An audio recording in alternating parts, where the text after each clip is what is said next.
यानी जितनी भी पाकिस्तान में ह्यूमन राइट्स की तंजीमें हैं या जितनी भी ह्यूमन राइट्स से ताल्लुक रखने वाली औरतें हैं जिन्होंने बहुत पैसा बनाया ह्यूमन राइट्स का बार बार नाम लेकर और बाहर से बड़ी इन्होंने फंडिंग शंडिंग ली हुई है, बड़े दौरे शौरे इन्होंने खड़काए हुए हैं, पाकिस्तान तहरीक इंसाफ की औरतों को जब जब मार पड़ती है तब तब ये औरतें खामोश रहती हैं या सेलिब्रेट करती हैं।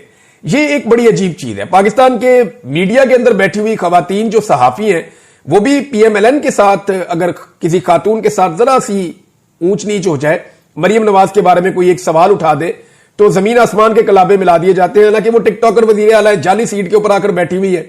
भाई जो सीट ही जाली है, जो हुकूमत ही जाली है, उसकी कारकर्दगी भी फिर जाली है। कारकर्दगी की तो आप तब डिस्कस करें ना, जमहूरियत में तो अवाम फैसला करते हैं किसका इक्तदार होगा। अब ये अवामी फैसले के बरखिलाफ आकर इक्तदार पे काबिज हो गए और इनको लाकर स्टैब्लिशमेंट ने बिठा दिया है। अब इनकी कारकर्दगी के ऊपर अगर आप जायजे लेंगे, अव्वल तो कारकर्दगी है कोई नहीं। वो जो कारकर्दगी है वो पोल में अभी खोल देता हूं, आपको बता देता हूं। लेकिन एक चीज आप क्लियर कर दें कि निजाम इमरान खान साहब के साथ जो मुज़ाकरात कर रहा था वो मुज़ाकरात पूरी तरह से खटाई में पड़ गए हैं। इमरान खान साहब और उनकी पार्टी को दोबारा स्ट्रगल में जाना पड़ेगा। अब डिपेंड करता है कि पाकिस्तान तहरीक इंसाफ का सोशल मीडिया इन चीजों के लिए क्या पहले की तरह तैयार है।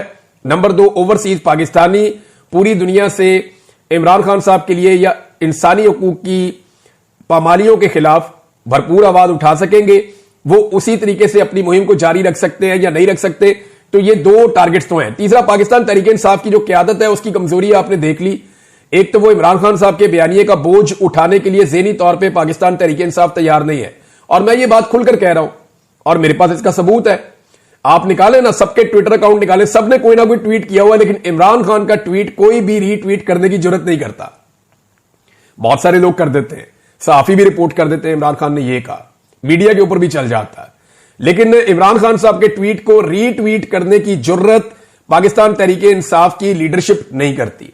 तो इसका मतलब यह है कि लीडरशिप तो फारिग है, उन्होंने तो इस लड़ाई को लड़ना नहीं है। ना वो मीडिया में लड़ सकेंगे, ना वो सोशल मीडिया पे लड़ सकेंगे।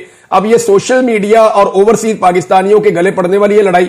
और तीसरे इसके बड़े स्टेक होल्डर्स हैं पाकिस्तान के अवाम, जिन्होंने बड़ी तादाद में इमरान खान साहब को वोट डाला, जिनकी अक्सरियत आज भी इमरान खान साहब के साथ खड़ी है। और इसीलिए इमरान खान साहब की पार्टी को या उन्हें किसी किस्म की इजाजत नहीं है कि वो कोई पब्लिक एक्टिविटी आजादाना तौर पर कर सके, क्योंकि उनको आइडिया है कि वहां पर ऐसे रिकॉर्ड लग जाएंगे कि उन मनाजिर से पूरी दुनिया हिल जाएगी। अब औरत कार्ड का इस्तेमाल फौरी तौर पे शुरू कर दिया जाता है। अगर पाकिस्तान तहरीक इंसाफ की औरत ना हो तो, अगर औरत का ताल्लुक पाकिस्तान तहरीक इंसाफ से नहीं है तो फिर वो औरत है। अगर वो तहरीक इंसाफ की है तो उसको अगवा करे, उसको मारे, उसको सड़कों पे घसीटे, उसको बेगुनाह उठा के जेल में डाले, उसके बच्चे उठा ले, उसकी चादर और चार दीवारी का तकद्दुस पामाल करें, आप उसके घर के अंदर दाखिल हो जाएं, आप उसके बेडरूम के अंदर दाखिल हो जाएं, आप उसकी नाजेबा गालियां दें, जो मर्जी करें आप। अगर उस औरत का ताल्लुक पाकिस्तान तहरीक इंसाफ से है तो पाकिस्तान में उस औरत के लिए कोई इंसानी हुकूक नहीं है। यह लिखी पड़ी बात है और इसमें अब कोई दो राय बाकी नहीं है। ओवरसीज पाकिस्तानियों की जानिब से जो है वो प्रेशर का सिलसिला खत्म नहीं हुआ, बल्कि वो प्रेशर का सिलसिला अभी तक जारी है। मैं आपको एक खबर देता हूं, लेकिन उससे पहले फौजी अदालतों के हवाले से चंद अहम सवालात उठ गए हैं। यह केस चल रहा है आईनी बेंच में, हालांकि यह आईनी बेंच मुतनाज़े है। यह आईनी बेंच मुतनाज़े, और मैंने आपको एक बात कही थी, ये आईनी बेंच किसी भी तरफ जा सकता है अकॉर्डिंग टू सिचुएशन।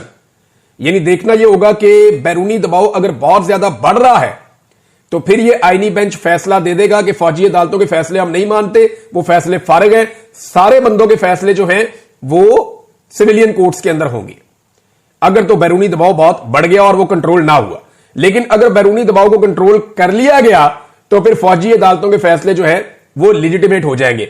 अच्छा, फौजी अदालतों के फैसले आने के बाद फौरी तौर पे दबाव बहुत ज्यादा बढ़ गया है जो ट्रायल कोर्ट्स हैं उनके ऊपर, और शदीद तरीन दबाव उनके ऊपर डाला जा रहा है कि कुछ भी हो जाए हर हाल में सजाएं सुनाई जाएं। क्योंकि देखिए ना, जो ट्रायल कोर्ट्स है वहां से सजाएं नहीं हो रही, बहुत शादोनादर हो रही हैं। जो सजाएं मिलिट्री कोर्ट से दी है वो पूरी दुनिया के अंदर खबरें गई हैं, लेकिन सेम केसेस जब गए हैं सिविल कोर्ट्स के अंदर, दूसरी अदालतों के अंदर, क्रिमिनल या फौजदारी अदालतों के अंदर जो मामला गए हैं, दहशतगर्दी की अदालतों में गए हैं, तो बहुत सारे केसेस जो है उड़ा के फेंक दिए हैं अदालतों ने। वजह यह है कि पुलिस के पास साबित करने के लिए है ही कुछ नहीं। ज्यादातर लोगों को बेगुनाह पकड़ा हुआ था और कोई ऐसे सबूत, कोई ऐसे एविडेंसेस, ऐसी चीजें इकट्ठी नहीं की पुलिस ने जिसकी बुनियाद के ऊपर वो शहरियों को या एहतजाज करने वालों को सजा दिलवा सके। अब अदालतें तो उसको जज्बात के अंदर नहीं देखती चीजें, वो तो कहती हैं शवाहिद लेके आए, गवाह लेकर आए, चीजें लेकर आए, फुटेज लेकर आए, सबूत मुहैया करें। अब पुलिस के पास है कुछ नहीं, पुलिस ने सिर्फ बंदे उठाए और पैसे कमाए इस सारे खेल के अंदर।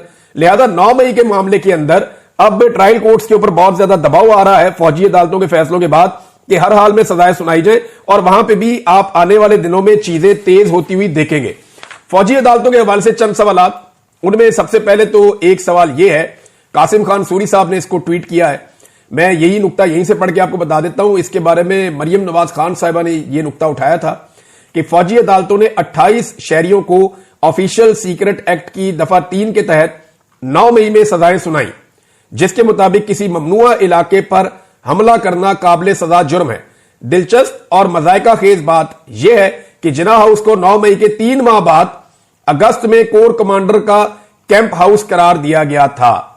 यानी इस तरह और भी इन इलाकों को जिनके ऊपर ये शहरी गए एहतजाज करने के लिए, क्या ये ममनुआ इलाके हैं? पहला सवाल तो ये उठाया गया। दूसरा एक बड़ा इंपॉर्टेंट सवाल है जो 1.5 साल से 2 सवाल पेंडिंग चल रहे हैं। यानी ये फौजी अदालतों वाला मामला जो है ये सुप्रीम कोर्ट में 1.5 साल से है। इसमें साकिब बशीर साहब ये बताते हैं कि यह मामला जून जुलाई 2023 से ज़ेर इल्तवा है। अक्टूबर 2023 में एक फैसला आया, दिसंबर 2023 में अपीलें हुई, अब जनवरी 2025 में 2 सवालों के जवाब अभी तक नहीं आए। नंबर 1, मिलिट्री कोर्ट्स को 103 सिविलियंस की हवालगी कैसे हुई, वजूहात के साथ ऑर्डर कहां है? अब यह है बड़ा सवाल, क्योंकि फौज तो बंदे गिरफ्तार नहीं कर सकती।